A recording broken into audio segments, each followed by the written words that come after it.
10 a.m. on this Thursday morning, June 11th, 2026. We still have some rapidly moving material up overhead, of course flowing in the direction of this greater light, so we're going to have to try to make this as quick as possible. Now then, what I am going to show, I've already got the lighting dimmed down, and as I've done in past recordings, many past recordings, I am going to apply my polarized sunglasses, and you might be able to see a bump at the 11 o'clock hour. Okay, so as we zoom in and readjust the lighting, and we go back here, and once again I do the same as my leg is being attacked. Ow, quit it. Quit. Anyway, so we can now see this right here, right? Which always seems to appear regardless of whatever it is. And then I've shown some other so-called anomalies that show up that are the same but slightly different. Different color, one being red, sometimes one being white. Okay, and I'm shaking a little bit, so please forgive that. But the reason why I'm showing this greater light, as it is biblically referenced in Genesis rather than what I have known my whole life, as far as within the verse that now says, and God created the greater light and lesser light and the stars also, whereas it used to state God created the sun, moon, and the stars. Okay, so Mandela effect, and I don't care what Google has to say about it or anybody else. Okay, now then, what is to occur with this next year in 2027? Well, there's going to be a lot of events that's going to really be rolling out and ramping up.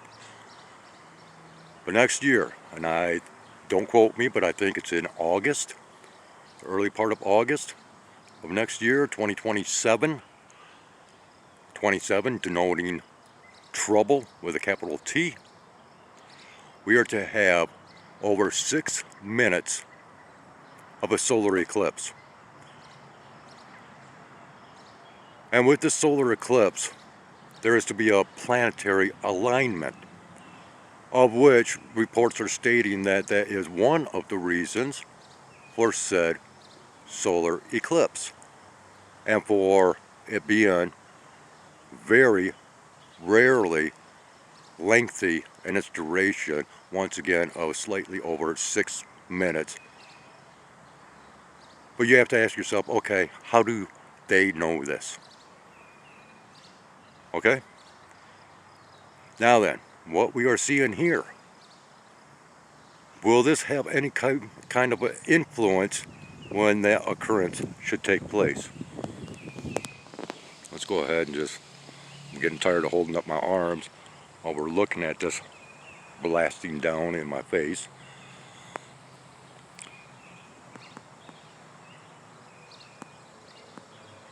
Okay, so what kind of repercussions will 6 minutes of so-called darkness, how will that play out with side effects or what have you? And once again, how is it that they claim to know that this is going to occur? And for how long? Now, I have lived a long enough lifetime to where I have experienced both solar and lunar eclipses. Many years back, I skipped a day of work so I could record the solar eclipse that took place, and I used a couple of different styles of cameras. One being a video camcorder from the 1980s.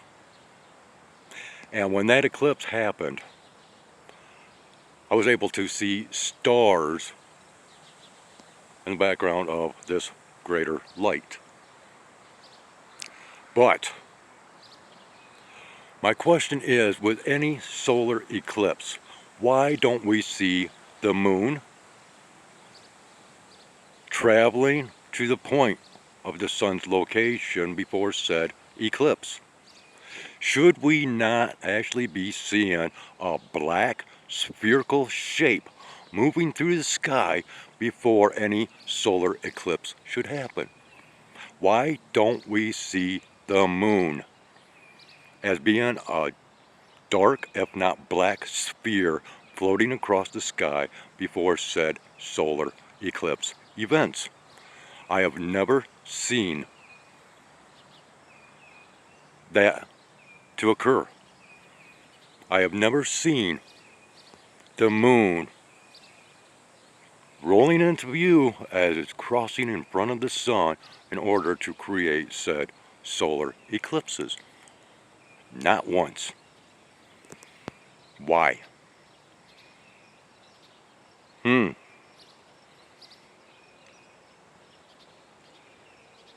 Have you ever asked yourself that? Now, I have been showing, speaking of the sun and moon, I've been showing quite often comparisons of the location of the sun and moon when they are both present in the sky, and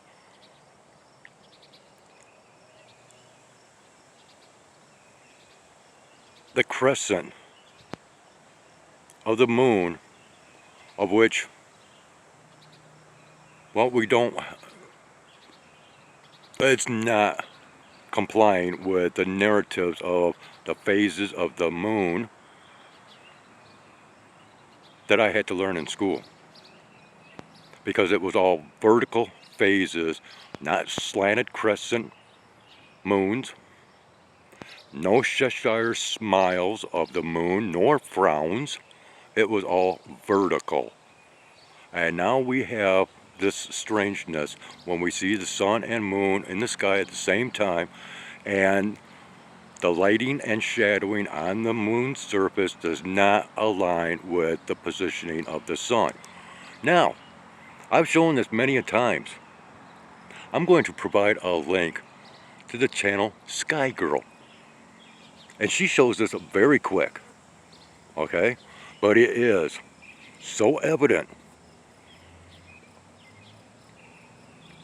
of what I am speaking of.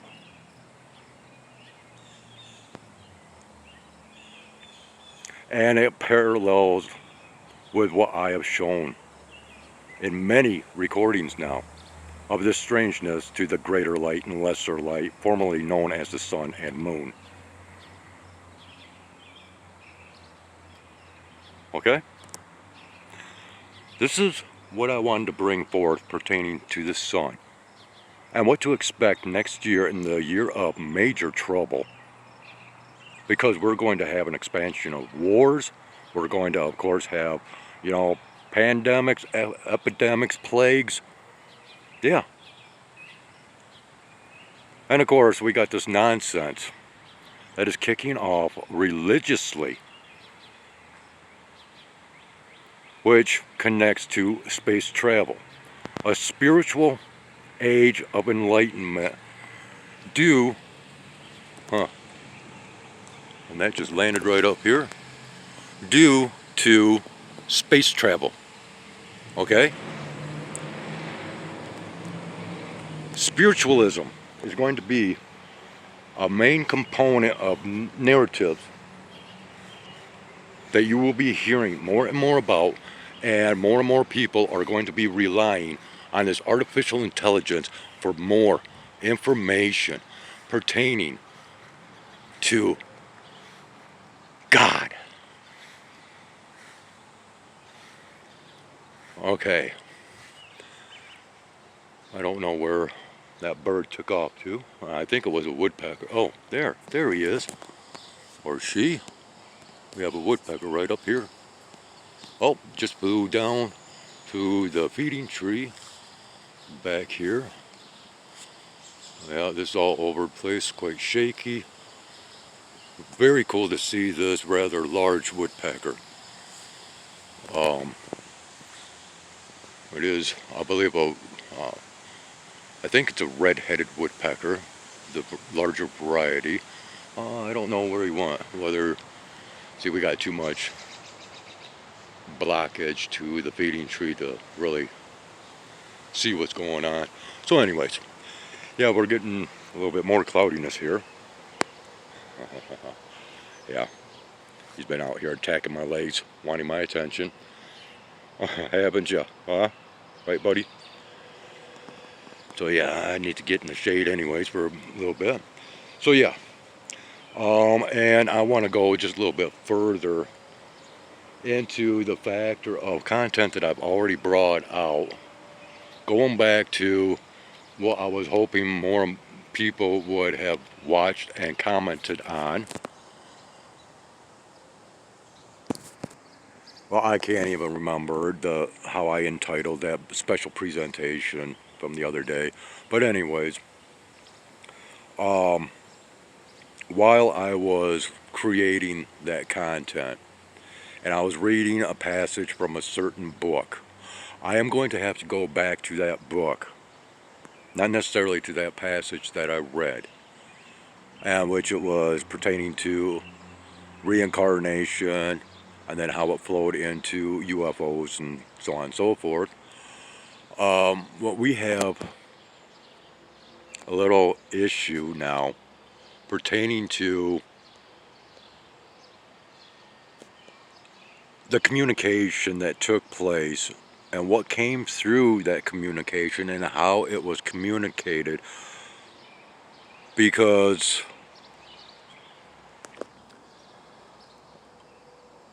it really struck a chord, and I think I might have realized something that is very, very disturbing, and which this book that I read from,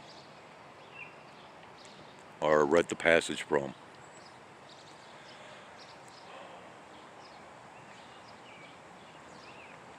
it's a trilogy of books. Now I have to question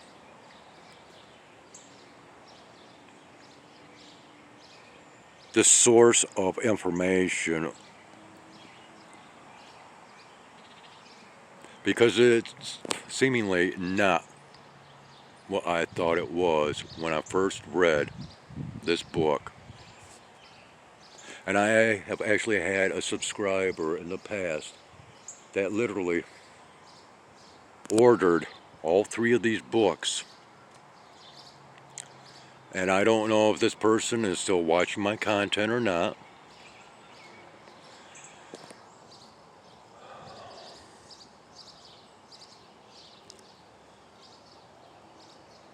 But now I'm almost feeling ashamed for having solicited or suggesting those books. We'll get into that a little bit further. But anyways, I am going to go ahead and post this. And I believe that what you will see hereafter will be something from the vault. Of course, something from the woods behind me. And I might go ahead and run it through an editing app just so I can, throw some captions in the mix. Just to provide a little bit more additional information, if you will, possibly. Still haven't made up my mind, but that is sort of somewhat the plans at hand right now. Man, this stuff is just flowing rather quickly. We're going to go ahead and walk out, back out here into the light, as it is being covered up for a moment. and we shall go ahead and end up right here. Thank you ever so kindly for watching, or listening, or both, whatever the case may be. Take care, have a great one, Skywise out, but we will be returning in short form.